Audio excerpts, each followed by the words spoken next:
Hello friends, रघुज knowledge corner पर आप सबका स्वागत है। आज मैं तुम्हें बहुत ही आसान तरीके से समास समझाना चाहती हूँ जो केवल 10 मिनट का है और 10 मिनट में हम सारे समास कर लेंगे। ये एक आसान ट्रिक है। सबसे समास का करने का सबसे आसान तरीका।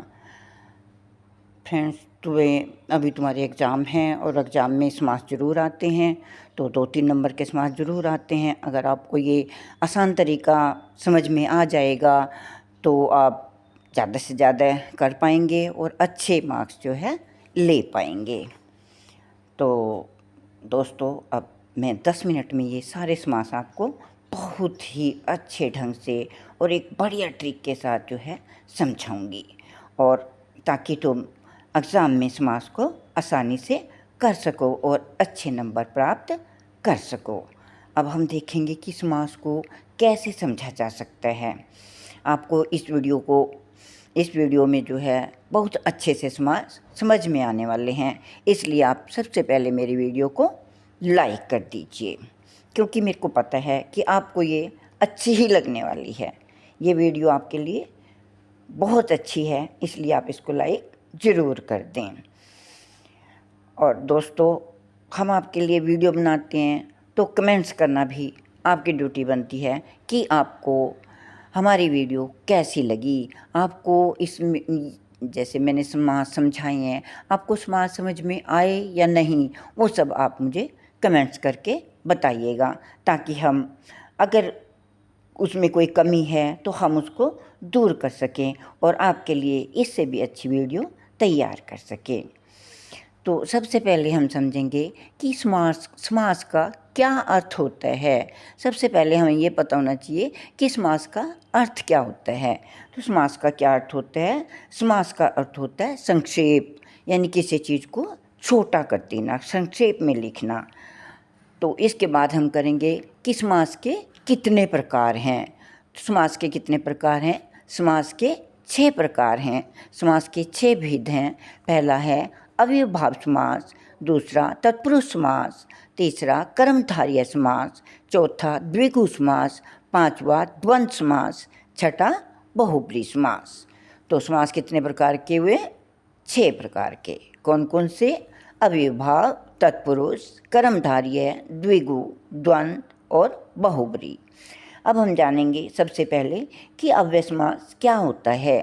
अव्ययी, तो इसमें अव्यय शब्द आया सबसे पहले, तो हम जानेंगे कि अव्यय क्या होते हैं। अव्यय होते हैं जो किसी भी उसमें बदलता नहीं है, जैसे क्रिया विशेषण, समुच्चय बोधक आदि जो शब्द होते हैं उसे हम अव्यय कहते हैं। या तो ये अव्यय शब्द होंगे या इसमें सबसे पहले जो है उपसर्ग लगा होगा, तो उसमें हमें ये अव्ययभाव समास पाया जाएगा। या इसमें कोई शब्द जो है रिपीट होगा बार बार, जैसे रातों रात, धीरे धीरे, जल्दी जल्दी इत्यादि। जैसे इसमें मैंने लिखा है रातों रात, रात ही रात में, हर रोज, रोज रोज, यथामति, मति के अनुसार, भरपेट, पेट भरकर। तो इसमें जो है पहला जो है अव्ययी है और दूसरा उसको बता रहा है। नेक्स्ट है हमारा तत्पुरुष समास।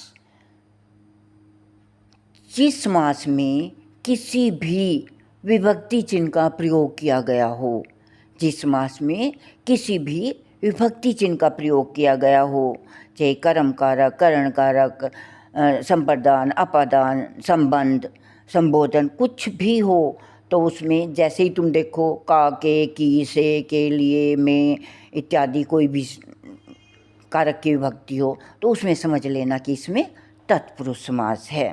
जैसे मैंने अभी उदाहरण दिया है राजा पुरुष, राजा का पुरुष, तो इसमें का प्रयोग हुआ, तो इसमें पता चल जाएगा कि इसमें तत्पुरुष समास है। ऋण मुक्त, ऋण से मुक्त, इसमें से आया, इसलिए इसमें तत्पुरुष समास है।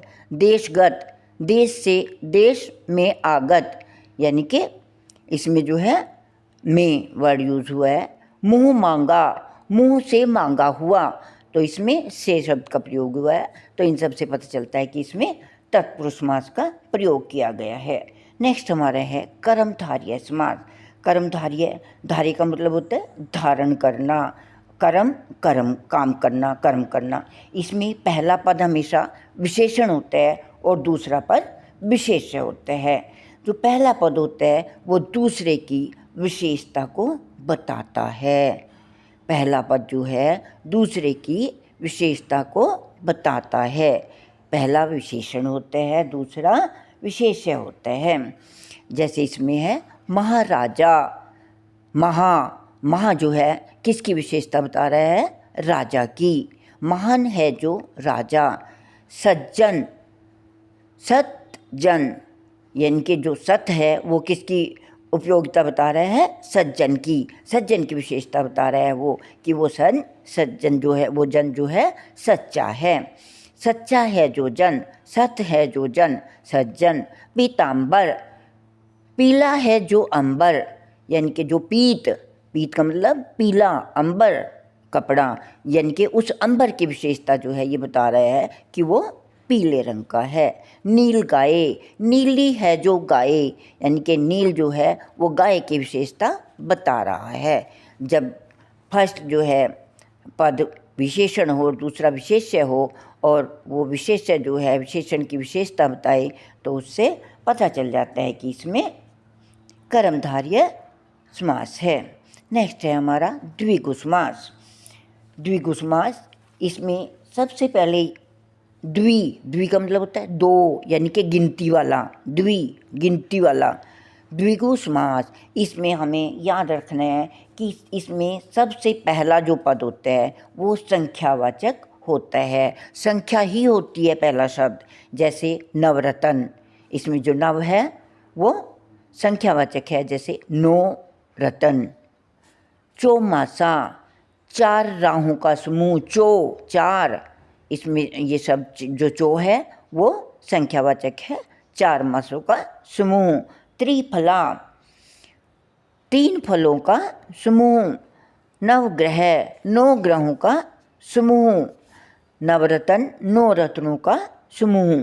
तो इसमें बस ये ध्यान रखना है कि इसमें जो पहला पद होगा वो संख्या होगी। तो उससे जैसे ही देखो कि इसमें पहला पद जो है संख्या है तो उससे पता चल जाएगा कि इसमें द्विगु समास है। आंखें बंद करके लिख देना कि इसमें द्विगु समास है। नेक्स्ट है हमारा द्वंद्व समास। द्वंद्व समास में क्या होता है? इसमें दोनों पद प्रधान होते हैं, दोनों पद का अपना अपना अर्थ होता है और इसमें बीच में जोड़ने के लिए और, तथा, अथवा आदि शब्दों का प्रयोग किया जाता है। जैसे दूध दही, दूध और दही। सुख दुख, सुख और दुख। माता पिता, माता और पिता। गुण दोष, गुण और दोष आदि। नेक्स्ट है हमारा बहुब्रीहि समास। बहुब्रीहि समास में क्या होता है? बहुब्रीहि समास में जो पहला पद होता है और दूसरा पद होता है वो दोनों ही पद जो है विशेष नहीं होते हैं, वो दोनों पद किसी तीसरे पद की विशेषता बताते हैं। जैसे गजानन, गज है जिसका आनंद। गज के समान किसका आनंद होता है? गज का आनंद किसका है? जैसे ही हम सोचेंगे तो हमारे मन में क्या आएगा? एकदम गणेश जी भगवान। उनका जो है मुख, आनंद जो है उनका मुख जो है गज का है। श्वेतांबर, श्वेत हैं आंबर जिसके, किसके? सरस्वती के। जब हमें तीसरे का अर्थ मिल जाए, जब हम ये देखते हैं कि किसका, जब हमें उसका अर्थ मिल जाए तो समझो इसमें बहुब्रीहि समास है। जैसे चतुर्भुज, 4 हैं भुजाएं जिसकी, किसकी? विष्णु भगवान जी की। चक्रधर, चक्र धारण किया है किसने? विष्णु जी ने। गिरिधर, गिरि को धारण किया है जिसने, किसने? कृष्ण जी ने, इत्यादि। तो दोस्तों आप सबको ये समझ में आ गया होगा कि समास क्या हैं।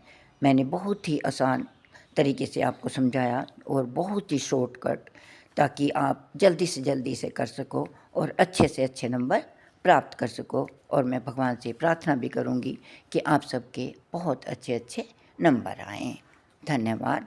आपको मेरी वीडियो पसंद आई हो तो इसे लाइक ज़रूर करें और कमेंट्स करके ज़रूर बताएं कि आपको मेरी वीडियो कैसी लगी। धन्यवाद।